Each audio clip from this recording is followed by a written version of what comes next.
This is ACC Baseball Etc, and we are presented by our good friends at Pitch Logic, the system used by players, coaches, scouts, and instructors at all levels of play, from youth leagues to the big leagues. The easy-to-use and affordable technology makes the platform accessible to every player at every level. All the metrics, all the features used at the highest level. You can go to pitchlogic.com for more information. I'm Daron Vaught. Danny Graves is here. We continue our preseason conversations, talking to all 14 ACC head baseball coaches.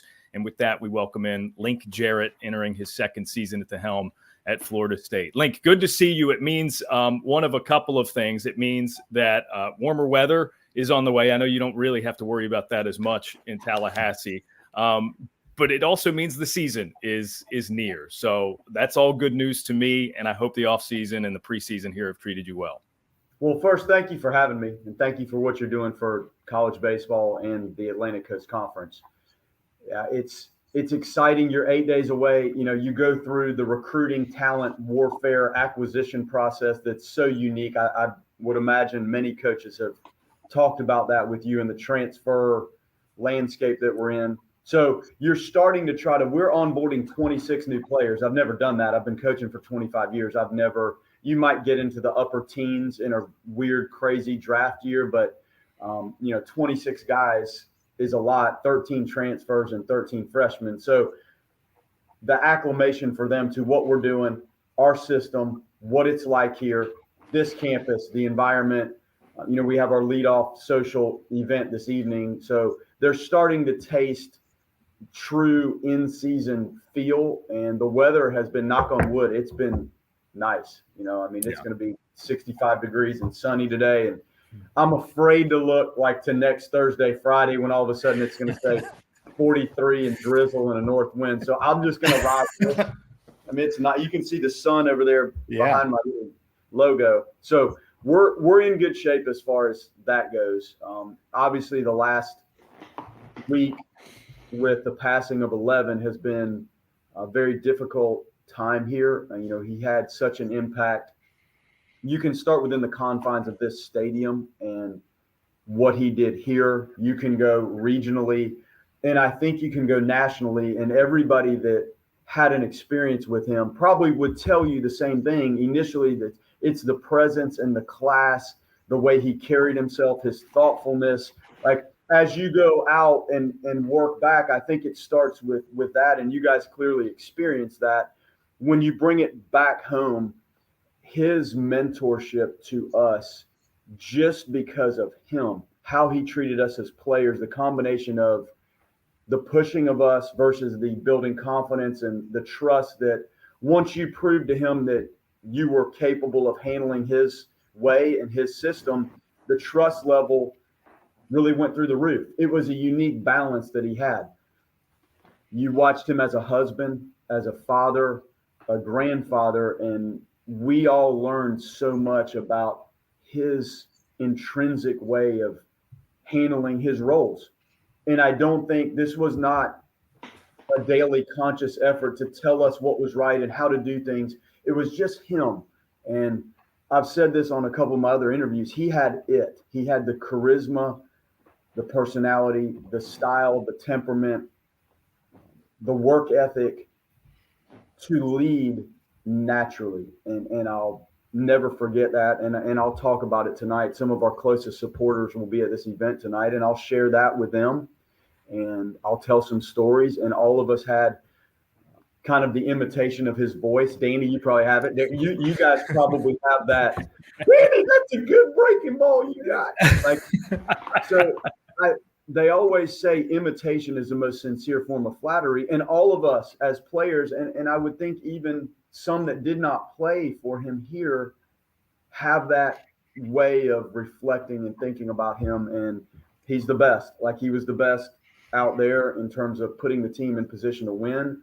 And he was the best human being. So Saturday, our event for Carol and the family, we want that to be great. The weather's going to be really cool.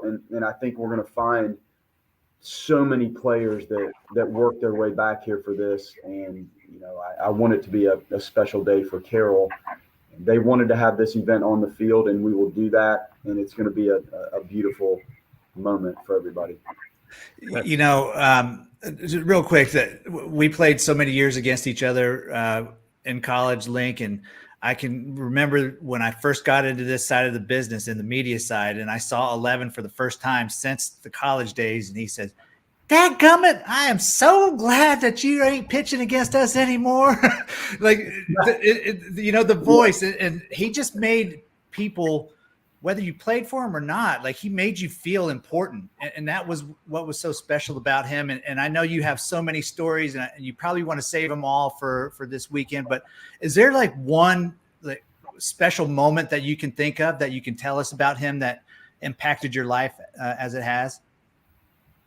Well, man, I could spend hours on this.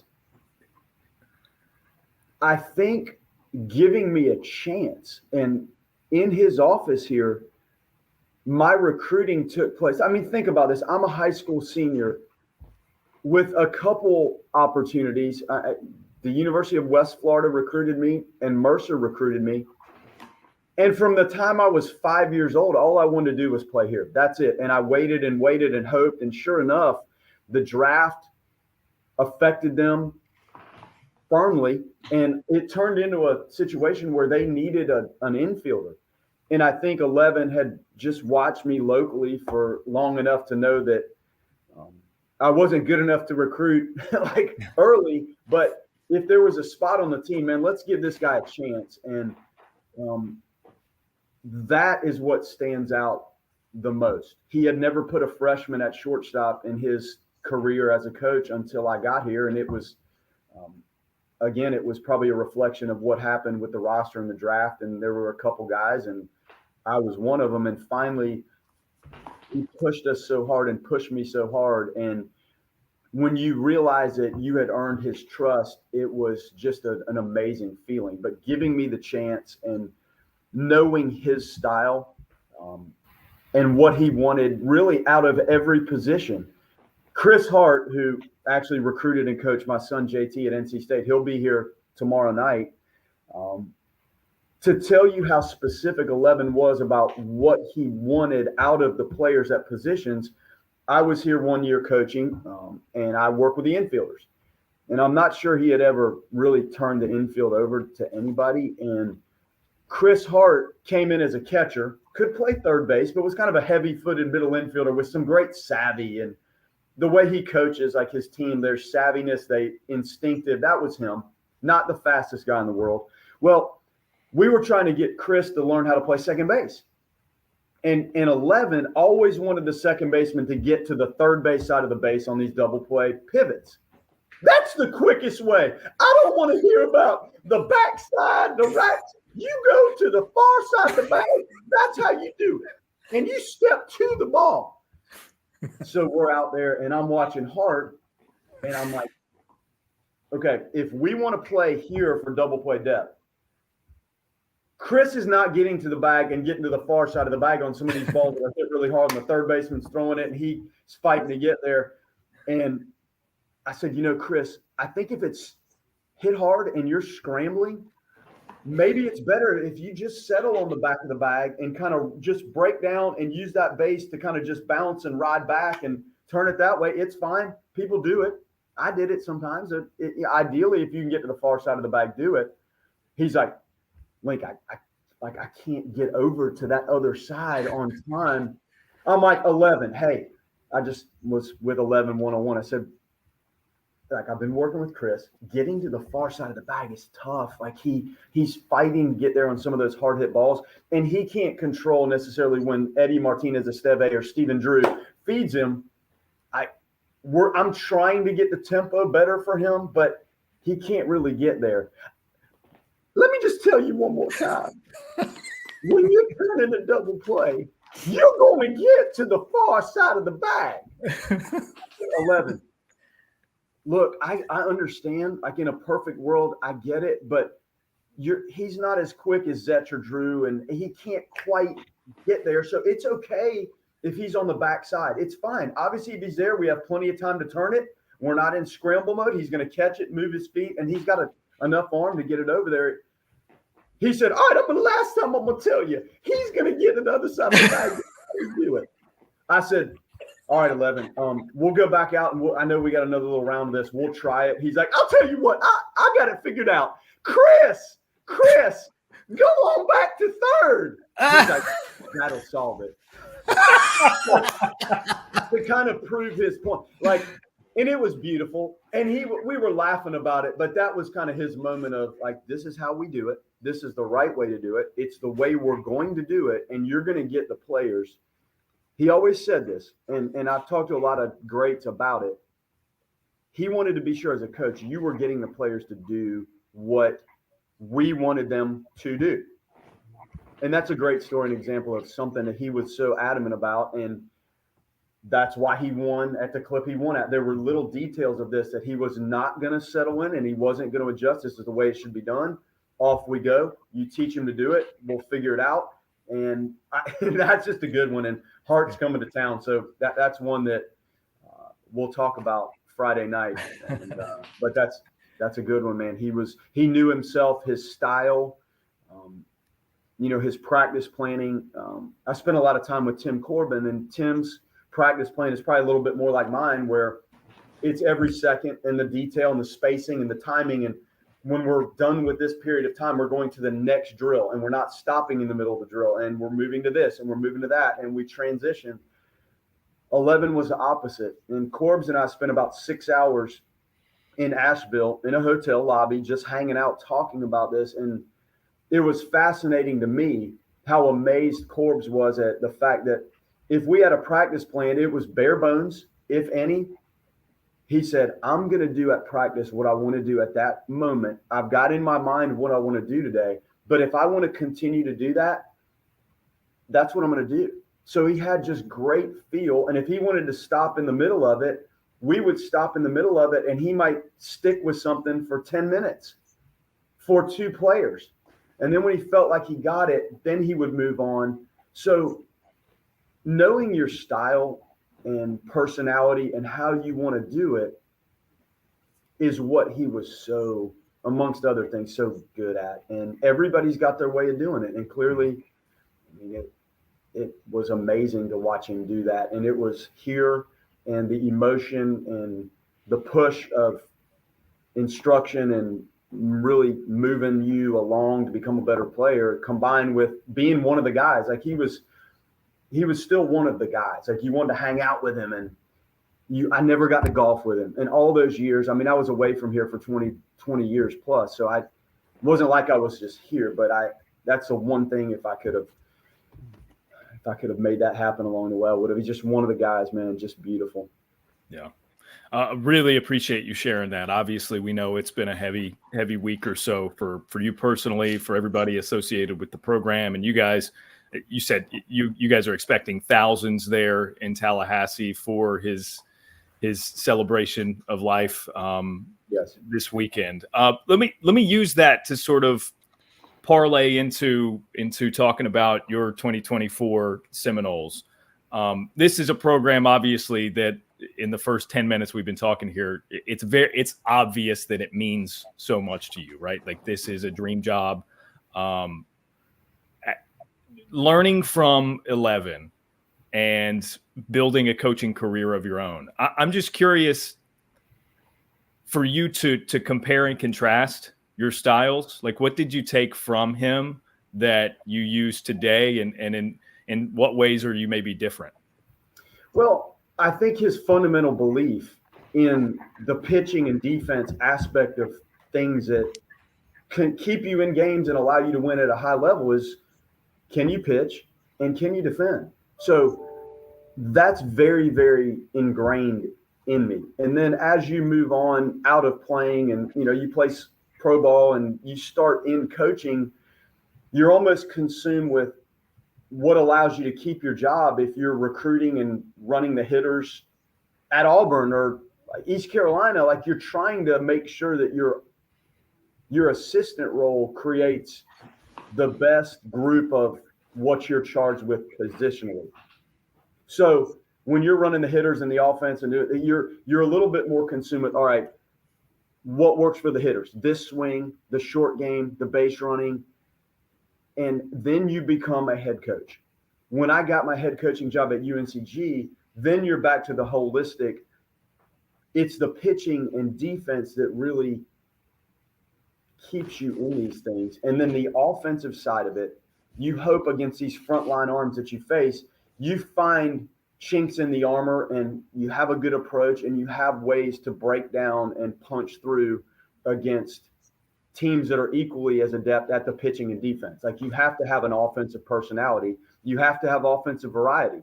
But out of the gate with him, the stress on pitching and defense, being able to run the bases properly, fundamentally sound, pitching depth, that's where this ultimately needs to get to play at a championship level. And that's what stuck with me more than anything else. His adaptability to personnel year to year, it was very good too. Like, there were some years your offensive game may not have been equipped to do what it was equipped to do the previous season. So there were years I think you saw his teams bang away at it a little bit. There were also years we bunted and tried to run the bases and steal bases maybe at a higher clip. So his adaptability was good offensively, but the pitching and defense was the big thing. I hope that our team this year, I hope our starting pitching truly provides starting pitching. Like, we really, Baumeister from time to time gave you a start, and Whitaker from time to time, like in that role, gave you a deep start. But there were periods of time here when those arms that we were running out were elite, high-end, high draft, high octane, high pitchability, starting pitching type arms, which clearly then shrinks what you're asking the guys to do in the bullpen. So hopefully we see a little bit more of that out of our team this year. Gosh, I had this one question that I was going to ask you, but now you've intrigued me a little bit more. Obviously, I have to talk about pitching at some point, but you mentioned the fundamentals, and I've bragged about how you are a defensive guru, in my opinion. I think everywhere you've been, the fielding percentage, the discipline has been amazing. It was a little struggle last year. If I was a betting man, I could bet you anything it's not going to be like that again. But in your mind, is it personnel? Is it health? Or what is going to make the defense so much better this year than they were last year? Well, I mean, obviously in recruiting, like, there's a percentage of this that's built on talent acquisition. That's it. I mean, we're the scouts, we're the general managers, and we're trying to put a roster together. Now, there is no draft. So ultimately you're having to convince people, the high school kids, the transfers, JUCO transfers, that this is the place to come to further your career, get your degree. So that's the recruiting part, to convince the people you evaluate to come to school here. So if you ask any coach what percentage of your success revolves around your recruiting and your evaluation, it's a high percentage. Mm-hmm. So we have that duty, number one. When you look at the middle of the field, do you have athletes? Clearly catching is in the middle of the field. You have to have depth there. Do you have middle infield athletes that are versatile and rangy and savvy enough to come in with an understanding of how to play those positions and with the athleticism to do it at this level? So you have to check that box. Then you go into the outfield. Like, how many guys could you put in center field that could be functional center fielders? Then you kind of move from there to hopefully you have one of those in right. Maybe you have one in right and left.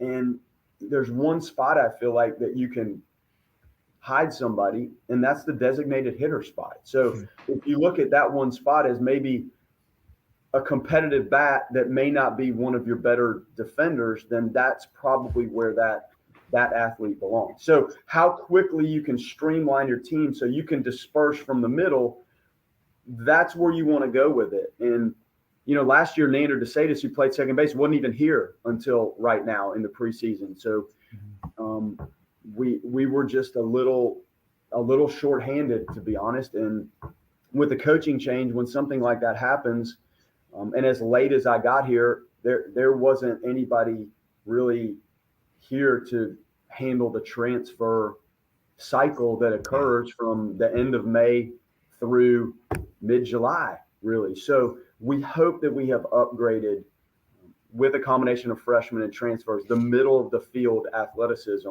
I think we have. Time will tell, like in game, other team in the dugout, lights on, scoreboard, popcorn, how people handle that. But I feel like we've moved the needle on it a little bit, getting it back towards a team that you would feel can individually handle their positions and then function as a team unit with enough athleticism and savvy to manage the nuances. You mentioned the DH thing, and just immediately Chris Hart comes to mind, that he couldn't get to the other side of the second base, so now we're putting him at DH. Well, yeah, that story's going to stick with me forever. That guy could play some third base. He could really play anywhere, and when he gets there to my house tomorrow night, he's like, I could have pitched if you guys had wanted me to pitch or catch.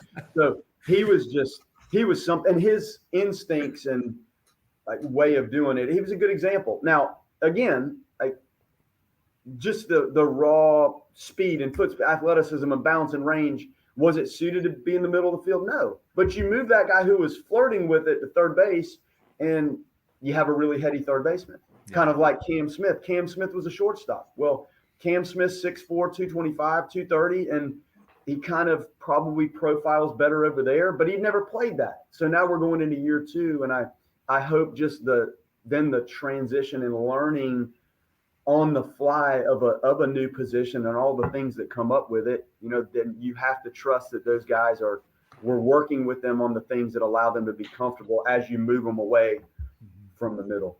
Yeah. Cam Smith, one of your returning key pieces, you mentioned 26 newcomers between freshmen and transfers. That's a lot to process for fans, for observers. Yeah. What's that been like? And I want to get to, some names just to in terms of, who you expect to be impact players out of that group for you. But just if you could start just like broad scope, where do you even begin breaking in 26 new guys? Well, you have an incoming class that they did a good job bringing, like the incoming freshmen. Like it's a nice incoming freshman group. In this day and age, it can't be just them.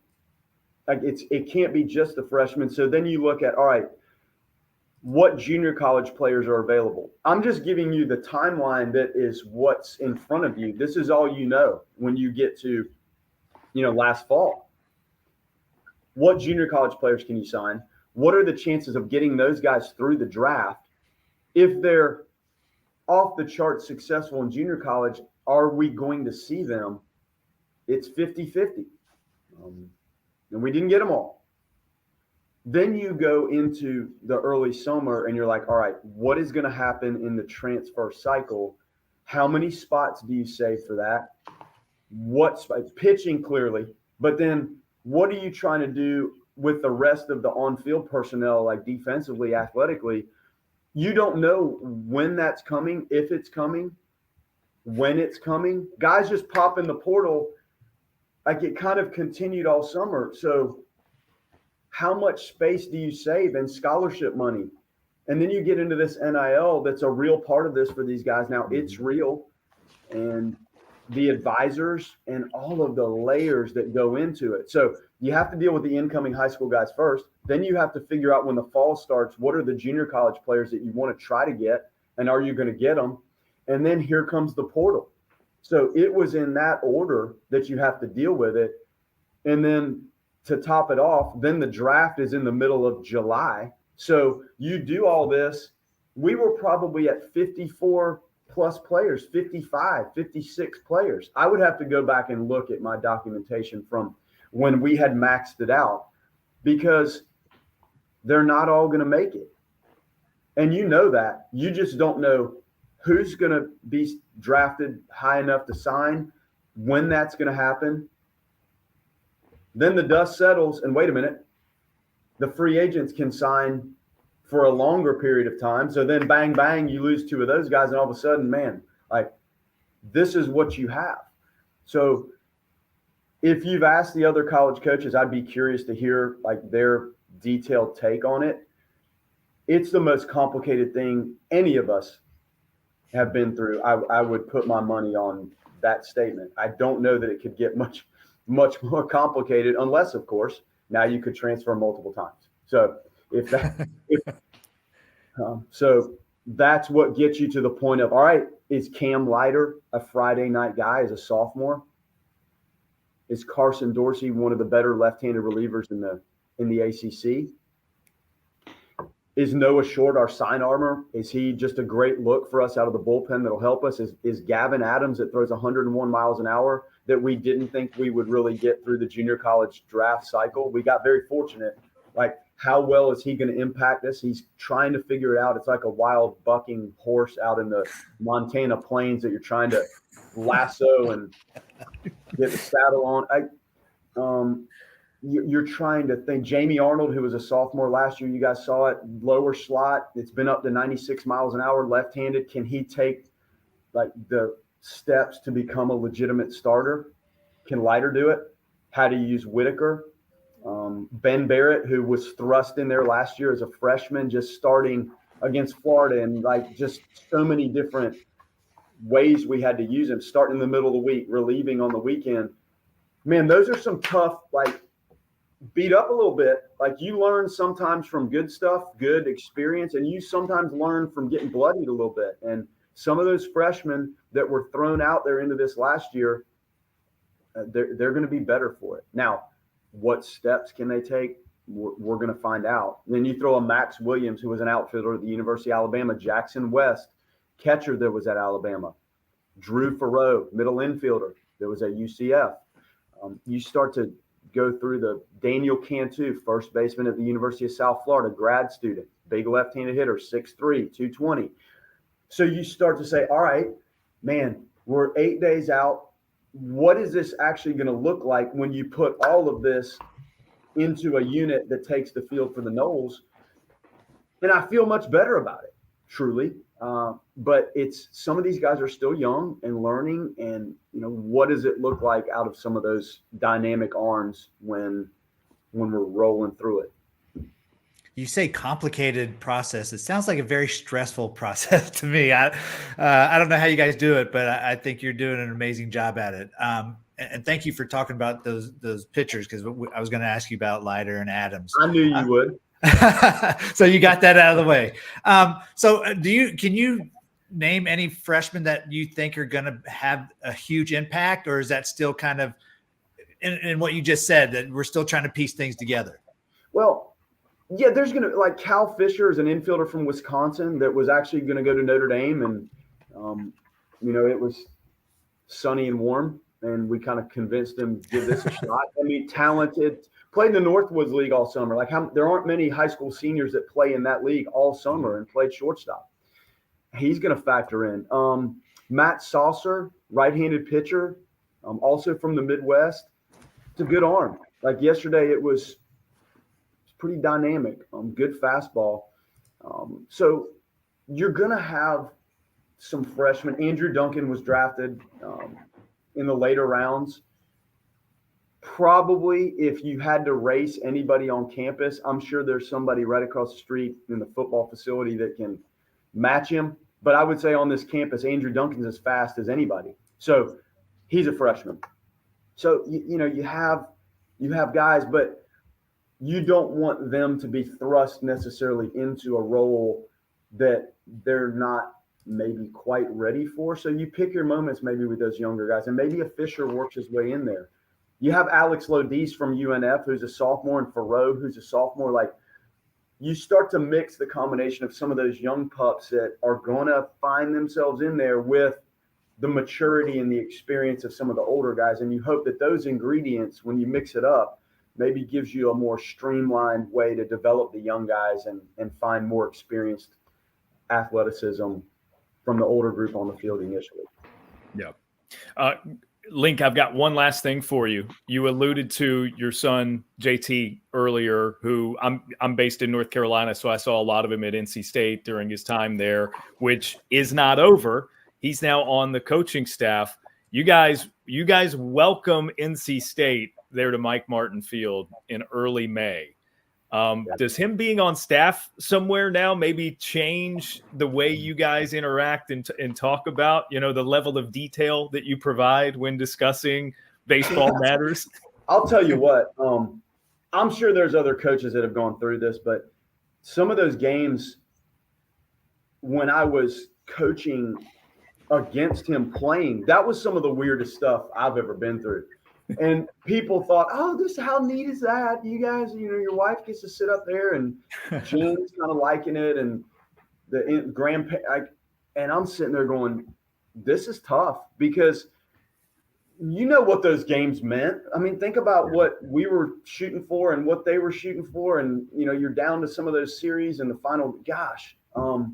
And it was often the case, if I'm not mistaken, it was always toward the end of the season where there's, big implications for both teams at play.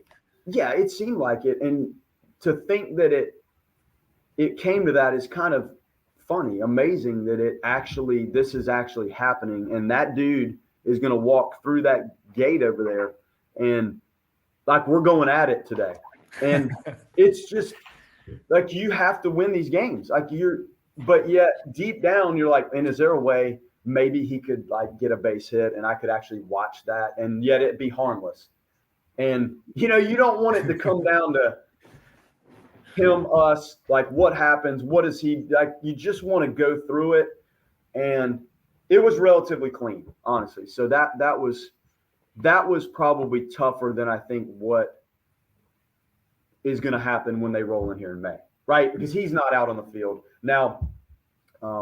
That's 5 years for him at NC State. Like, the movement in my career, he spent 5 years in Greensboro, so I guess you could say that was the closest thing. But he never lived anywhere else for that amount of time in his life other than NC State, and then Greensboro. And when he went to NC State, he spent 5 years there. So that's a very comfortable place for him. And he loves Elliott and Chris and Clint, and Scott Foxhall helped recruit him.